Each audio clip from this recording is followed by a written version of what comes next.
Imagine a man who became a billionaire at the age of 27 but still carries the same backpack, travels with one small suitcase, and lives in friends' apartments, who has created hundreds of billions of dollars worth of technology but spends his days discussing mathematical algorithms on Twitter with strangers, who has changed the world of finance but is unable or unwilling to play the role of a wealthy founder. His name is Vitalik Buterin. In crypto industry, he is called the philosophical king of blockchain, and he created Ethereum, the second largest cryptocurrency in the whole world and the main platform for smart contracts. But his story doesn't begin in Silicon Valley or Wall Street. It begins in a small Russian town where a boy got his first computer in 1994. Vitalik was born in Kolomna, an old town near Moscow famous for its marshmallows and quiet streets. January 31st, 1994. His father, Dmitry Buterin, was a programmer, and his mother, Natalia Amelina, was an economist. None of them knew that their son would go down in history as one of the most influential people in the world of technology in just 20 years. When Vitalik was 6 years old, the family moved to Canada. His father got a job in the IT sector in Toronto. A new country, new language, and new life. Little Vitalik quietly mastered English, but according to his parents, he was always a bit strange. Too focused on his thoughts, too immersed in the world of logic and numbers. At the age of 4, he got his first computer, and Dmitry Buterin instilled in his son a love of programming from an early age. But he didn't force it, he just showed how the code turns into action, and Vitalik absorbed it like a sponge. And at the age of 10, he was already writing in C++. School was a different story for him. Subjects that required mechanical memory, he was just bored. Mathematics and programming, he was brilliant. His peers played soccer and video games, but Vitalik wrote code and read forums. He wasn't an outcast, but he was always the kind of guy who understands computers much better than teachers. In 2011, when Vitalik was 17 years old, his father told him about Bitcoin. Dmitry was interested in the new technology and thought, my son might love it. And he was not mistaken, his son did love it. But the real trigger that turned interest into obsession did not happen in the world of cryptocurrencies, it happened in the world of video games. Vitalik was a fan of World of Warcraft. He has been playing for many years, leveling up his character, and his character had a favorite spell, Train Life. And one day, Blizzard Entertainment, the development company, released an update, and this update weakened the spell a lot. And this exact moment was a turning point for him. He said to himself, I no longer want anyone to have such power over my digital assets, over my time, and over my life. Bitcoin offered an alternative, decentralized money that cannot be taken away. But Vitalik realized that this was not enough. Everything needs to be decentralized. In the same year, 2011, he began to dive into Bitcoin. He read forums, white papers, technical specifications, but he didn't just read it, he actually disassembled the code, looked for vulnerabilities, and suggested improvements. The community, of course, noticed a smart 17-year-old guy who writes meaningful comments and understands the protocol more deeply than many adult developers. Vitalik started writing articles about Bitcoin, and he was paid 5 Bitcoins for each article, and at that time it was pennies. Bitcoin was worth less than $1, but he wasn't interested in the price. He was actually wanting to understand the technology, and strangely, writing articles turned out to be a good way to build your own understanding. Together with several like-minded people, he founded Bitcoin Magazine, the first print publication dedicated entirely to cryptocurrencies. And he was 17 years old at that time, while his peers were preparing for their final exams and thinking about where to go after school. Vitalik Buterin was the editor-in-chief of an international magazine. The same year, he went to the International Olympiad in computer science in Italy, and this is a serious competition. The best young programmers from all over the world solved the most complex algorithmic problems. Vitalik won bronze medal. It's not gold, but for a guy who wrote articles, traveled, and graduated from high school at the same time, I think it's a brilliant result. After school, he enrolled at the University of Waterloo, one of the best universities in Canada, especially strong in computer science and engineering. The parents breathe a sigh of relief. Their son is on the right track. He will have a good career and a stable job, but Vitalik had other plans, although at the moment he had not formulated them himself. At university, he quickly realized that academic program was not keeping up with his interests. The lectures seemed boring, homework assignments are just formal, and something explosive was happening in the crypto world. Bitcoin started to grow. The first altcoins appeared, Litecoin, Namecoin, Peercoin. Vitalik traveled to different countries, met with developers, and studied alternative blockchains.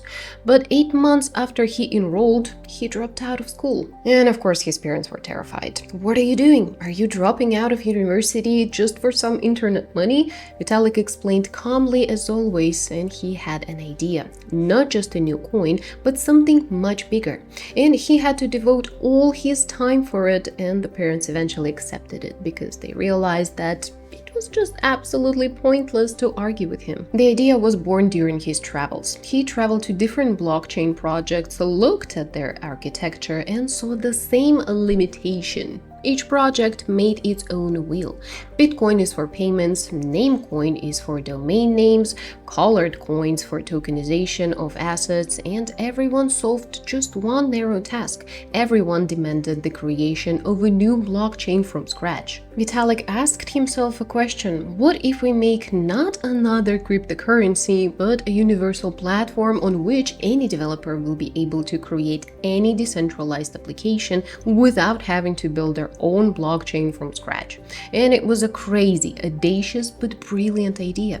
And he decided to write a white paper, technical document describing this platform. He sat down with his laptop and wrote a text. No team, no investors, no marketing, just a programmer with an idea that could change absolutely everything. He named the platform Ethereum from the word Ether, the environment in which decentralized applications live and interact. He read somewhere that Ether is a hypothetical medium that fills the universe, and he liked it. What was the genius of this idea? To understand, imagine the difference between a Swiss Army knife and an operating system. Bitcoin is a Swiss knife. It has one blade and one purpose: to transfer money from point A to point B. It is reliable, safe, but predictable.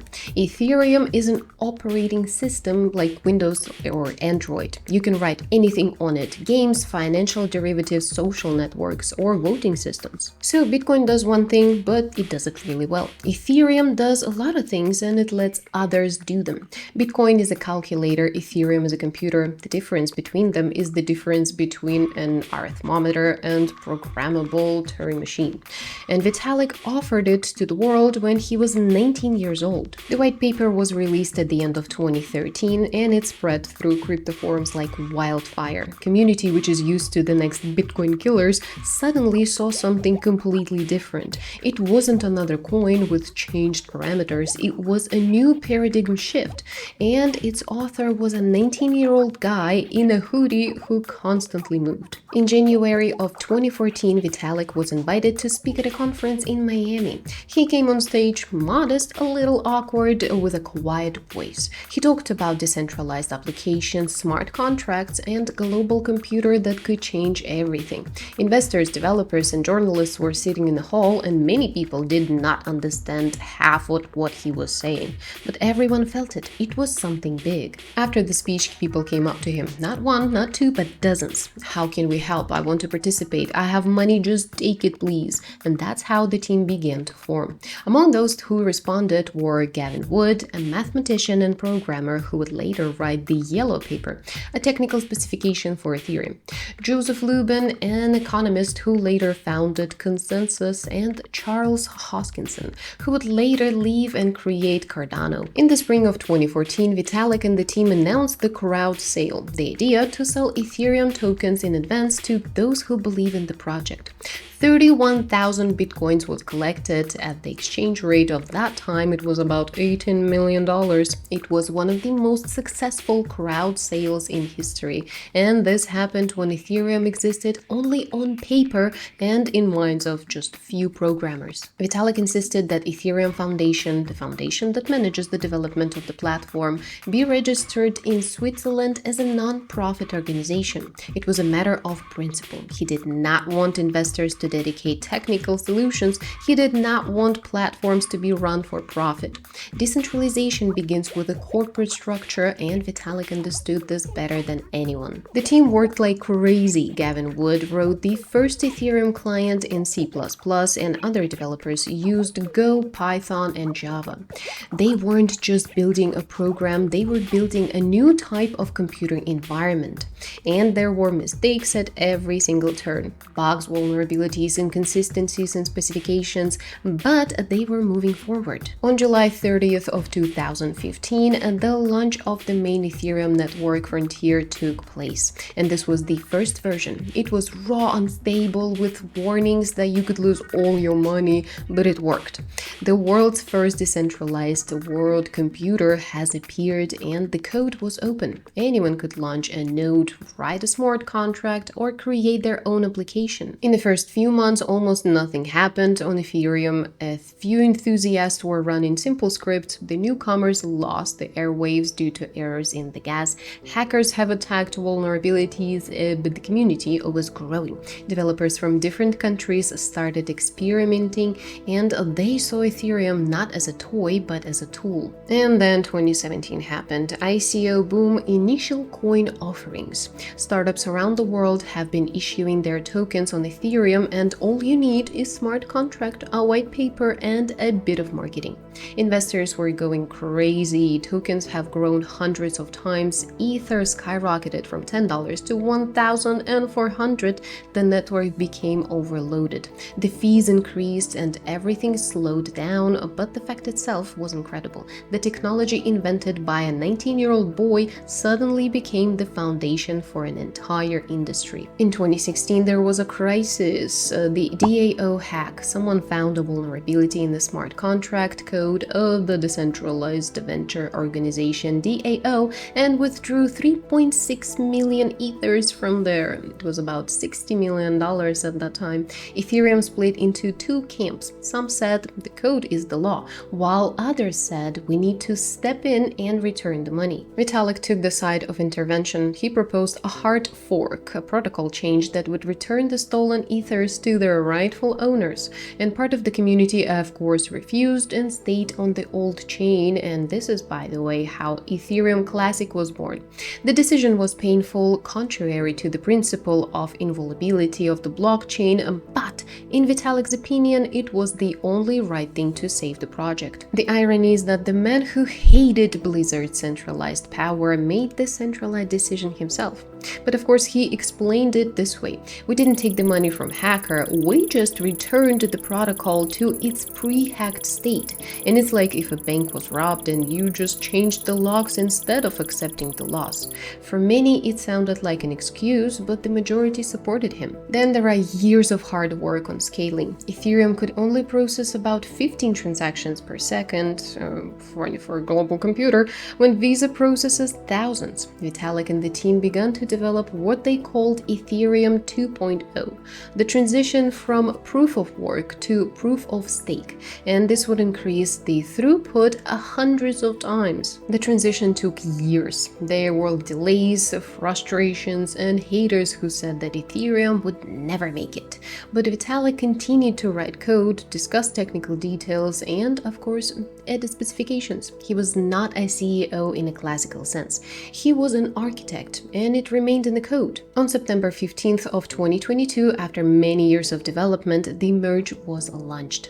Ethereum has switched to proof of stake. The power consumption of the network has dropped by 99.9%. Ethereum inflation has decreased. Scaling has become a reality.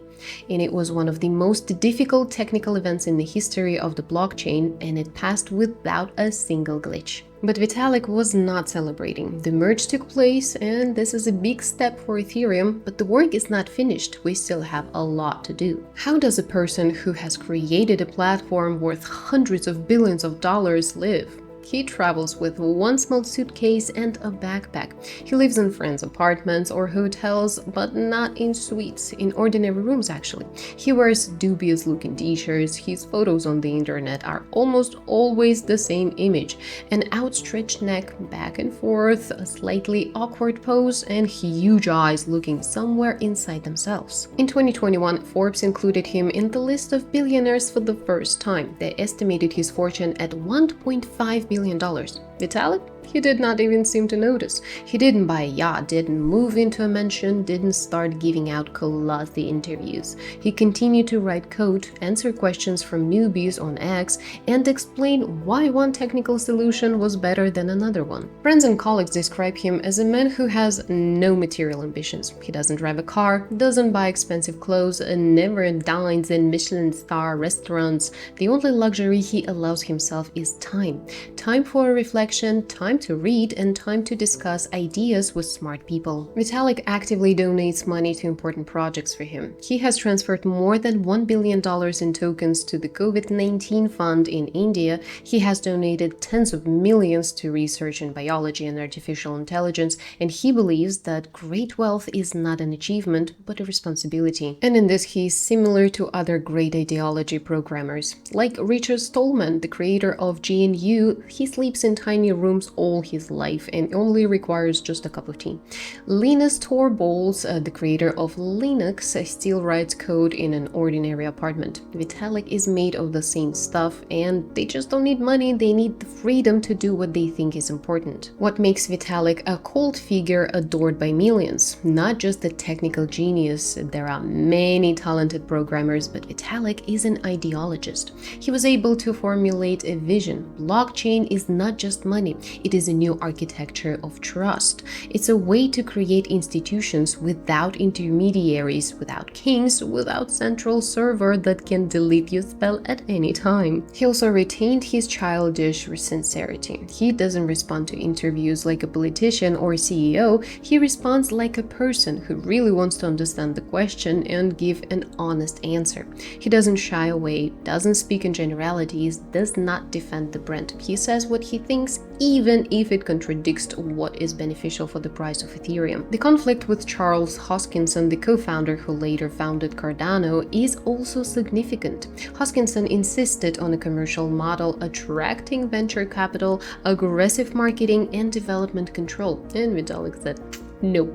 If we want to create a decentralized world, we must start with decentralization of decision-making, he said. Hoskinson left, Cardano is taking a different path, and only time will tell who was right. But Vitalik does not hold a grudge. In an interview, he was asked, "What do you think of Charles Hoskinson?" And he replied, "He's a very smart man. We had our differences, but I respect his contribution to Ethereum and his work on Cardano. No shadow of personal resentment, just the facts, just technology." Today, Ethereum is a platform for thousands of decentralized applications. DeFi transfers billions of dollars without banks. NFTs have changed the perception of digital property. DAOs are experimenting with new forms of governments, and all of this works in Ethereum. All of this became possible because one guy in a hoodie decided that the world should be arranged differently. However, the path was not smooth. High fees during network congestion have alienated many users. Competitors have appeared: Solana, Avalanche, BNB Chain, which promised more speed and less fees. Critics say that Ethereum is developing very slowly, that Vitalik is an excellent theorist but a poor manager, and that the platform risks becoming obsolete. Vitalik Buterin's influence on the crypto industry cannot be overestimated. He single-handedly transformed the blockchain from a highly specialized payment tool into a full-fledged computing environment. Before Ethereum, only hardcore programmers knew the words smart contracts, After Ethereum, lawyers, financiers, and even politicians use this term. He inspired a whole generation of developers not only to write code, but also to think about the consequences of that code, about justice, decentralization, and freedom.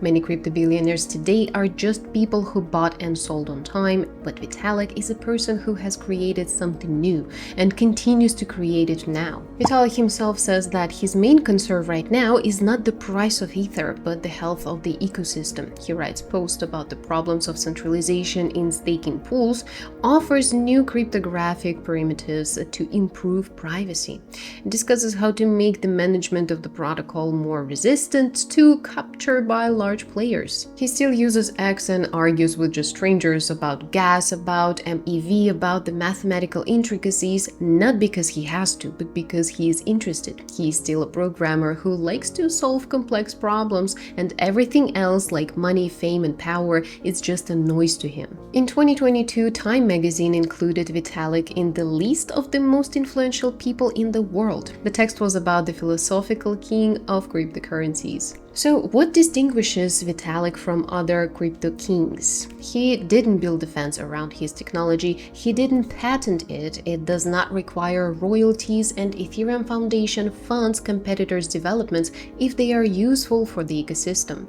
Vitalik does not want to be a boss, he wants to be a coordinator, and this is a rare quality in the world where power is usually clung to with teeth and not let go. But of course, he also has weaknesses as all of us. He's a poor speaker in a classical sense, his speeches are quiet, confusing, and full of technical details. He does not know how to sell, he doesn't know how to inspire a crowd in the style of like Steve Jobs, but it is this authenticity that makes it so compelling. He is not selling, he's explaining, and it works much better. So closing the story, I can say that Vitalik's sincerity and genius have made him a cult figure. Millions adore him, even those who don't understand anything about cryptocurrencies, because in a world full of pompous leaders, corrupt politicians, and greedy bankers, a small town boy appeared with a backpack on his back and who just wanted to make the world a little better. And I think he did it.